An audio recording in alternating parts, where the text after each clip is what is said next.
नमस्कार, मी comrade PG Gawande. आपण पाहता न्यूज घराणे साहेब दिग्रास.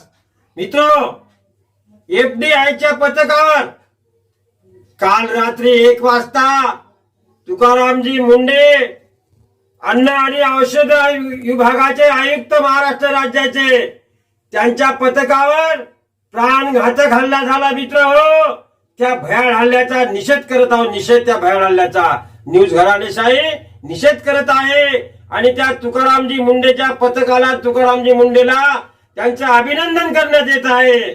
मित्र, आपल्याला माहिती आहे आपला महाराष्ट्र हा लोकशाही, पुरोगामी लोकशाहीचा राज्य आहे. आपल्या महाराष्ट्रामध्ये अनेक थोर पुरुष होऊन गेलेले आहेत. आपल्या महाराष्ट्रामध्ये संताची भूमी म्हणलं जात आहे. आपल्या महाराष्ट्रामध्ये गाडगे बाबा होऊन गेले, संत तुकडोजी महाराज होऊन गेले.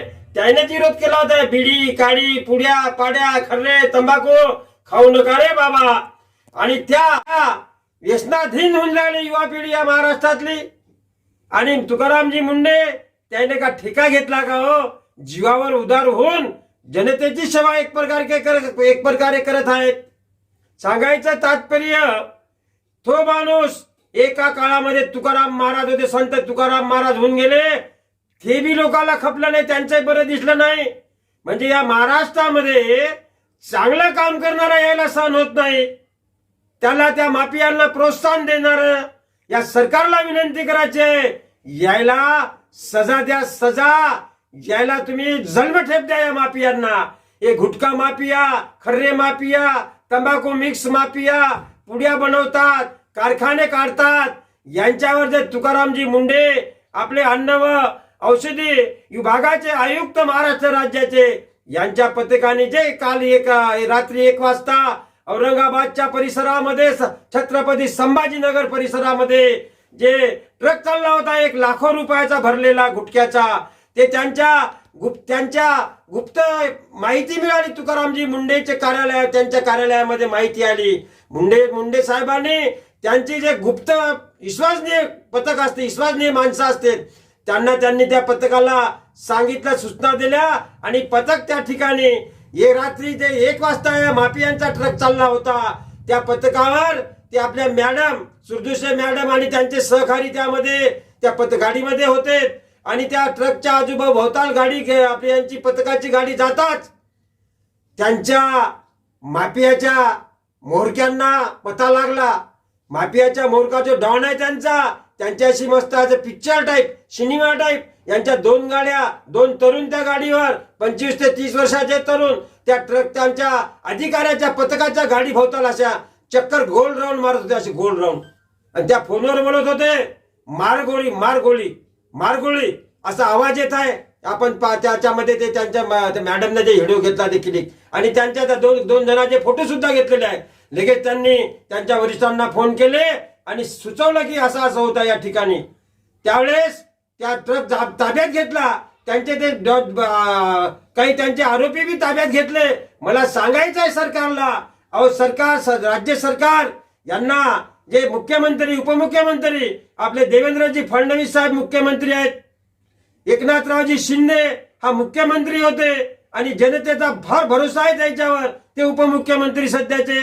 आणि अजितदादा यांच्या सुनेत्रा पवार उपमुख्यमंत्री. या सरकारला, राज्य सरकारला सांगायचं आहे, तुम्ही अशा अधिकाऱ्याचा गौरव करा आणि या डॉन माफियांचा, गुटखा माफियांचा, या माफिया लोकांना मरेपर्यंत काय जन्मठेप करा. डबल पैदा होते का? होत नाही पैदा माफिया. बरं, याच्यामुळे कानाचं नुकसान होणार आहे. पूर्ण राज्यातली युवा पिढी बर्बाद होत आहे ना. महाराष्ट्र राज्याची युवा पिढी बर्बाद होत आहे. जवान पोऱ्या विधवा होत आहेत. जवान पोऱ्या विधवा कसं होत आहे? व्यसनाधीन झाले सगळे जवान पोट्टे. साला 15 वर्षाचं पोट्ट लेखाच्या तोंडात खर्रा, बोलता येत नाही. दारू, सकाळी उठले की दारू पाहिजे, हात हालते तर. अरे ते कोणते काय निघाले, ते पुड्या खातात महिला. सांगायचं तात्पर्य मित्र, युवा पिढी बर्बाद होत चाललेली आहे. आणि ती युवा पिढी जर वाचली तर राज्य वाचते. राज्य वाचलं म्हणजे जग वाचते, म्हणजे आपला देश वाचते. देशामध्ये युवा पिढी जर बर्बाद होत असेल, जवान पोऱ्या इथं होऊन राहिल्या, हो काय सांगून फायदा. हे आमचा मजूर वर्ग आहे, पुड्या पाड्या घेऊन चालल्या, टपऱ्या टापऱ्याने सजावट. जशी लग्न मंडपात काय शिरीचा लावतात, सजावट तर मस्त मंडप चांगला दिसते. लग्न मंडप कोणत्या चांगल्या कार्यक्रमाचा मंडप शिरीजा लावतात की नाही, तसे दुकानानं टपऱ्या टापऱ्याने पुढे असं अटकून राहते साला खुल्या. ते पुड्याची सजावट काही तुमच्या त्या दुसरं त्याच्यात मटेरियल राहते, काही चिवड्याच्या पुड्या, हे ते पुड्या सगळ्या साल्या केमिकलच्या पुड्या. याच्यावर बंदी घातली. औषधं आणि अन्न आणि औषध विभागाचे आयुक्त मुंडे साहेबांकडे खाता आलं. आणि ते जे चांगलं काम करून आले तुकारामजी मुंडे, तर त्यांचं प्रोत्साहन द्यायला, त्यांना सरकारने त्यांना प्रोत्साहन द्यायला पाहिजे, त्यांचा सत्कार घ्यायला पाहिजे. पब्लिकने बी त्यांचं अभिनंदन करायला पाहिजे मुंडे साहेबाचं, तुकारामजी मुंडे साहेबाचं आणि त्यांच्या पथकाचं. जीवावर उतारून कामं करतात ते. कोणासाठी हो, कशासाठी कामं करतात ते? अरे आपल्या महाराष्ट्रातली युवा पिढी बर्बाद झाली नाही पाहिजे, मेले नाही पाहिजे. या गुटखा ऑपरेशन झालं माझ्या मित्राच्या एका पोराचं, जवान पोट्ट 22-23 वर्षाचा, जीपीचा कॅन्सर झाला, जीपीचा मरणाचे खरे काय.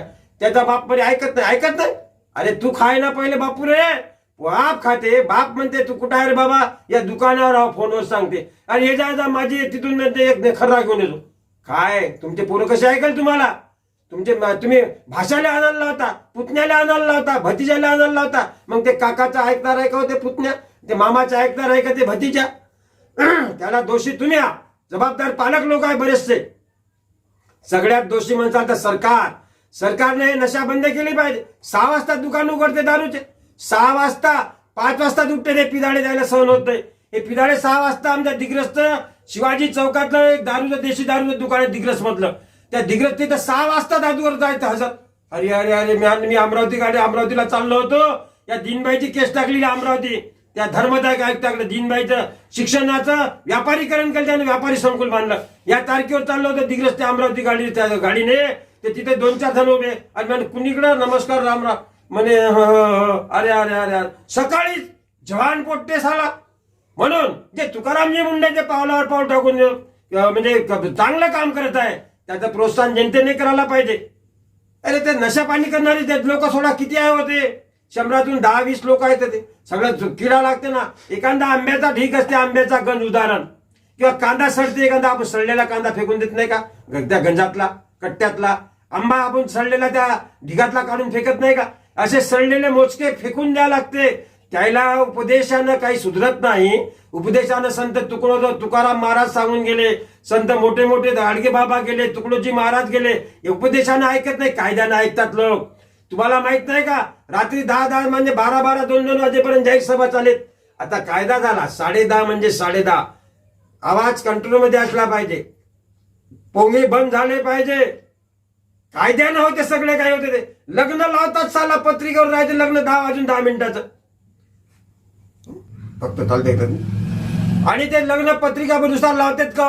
10:30चं लग्न लावतात साला 2:30 आणि 3 वाजता. याची जबाबदार कोण आहे? हे जबाबदार दोन्ही पार्ट्या. याचा कायदा बनवला पाहिजे सरकारनं.